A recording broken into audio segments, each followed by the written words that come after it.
Sužinok sėkmingiausią šios savaitės savo strategiją ir tinkamiausią veiksmų planą.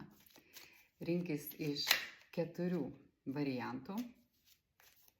Pirmas variantas, antras variantas, trečias variantas ir ketvirtas variantas. Šios savaitės sėkmingos strategijos 4 variantai. Pirmas, antras, trečias, ketvirtas.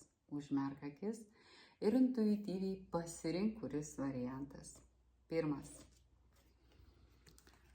Taurių karalius. Tau svarbu šią savaitę valdyti savo jausmus, išlikti lankščiam, nekonfliktiškam, padėti, jeigu reikia patarimų, pagloboti, pasirūpinti, būti dosniu.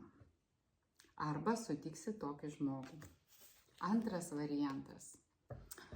5 kardai. Mūšius dažnai galim laimėti, bet labai svarbu vidinė būsena. Ar mūsų laimėtas mūšis nepaliks mus vienišais, ar nuo mūsų nenusisuks draugai. Todėl prieš keliaudami į konfliktą pamąstykim apie pasekmes. Trečias variantas. 2 lazdos. Ši mergina sėdite ant stogo ir laikanti gaublį savo rankose kviečia išeiti iš savo komforto zonos ribų ir pasižvalgyti, kasgi vyksta bent jau kaimyno darže. Pamatyti pasaulį, naujas galimybės, naujas perspektyvas ir, aišku, būtinai turėti svajonę. Ketvirta strategija.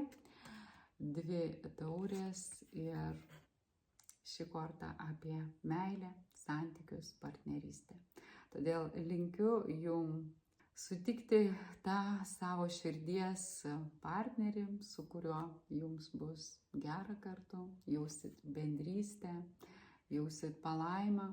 Tai nebūtinai mylimasis, tai gali būti tėvai, vaikai. Svarbu, kad jaustumėt darną būdami kartu.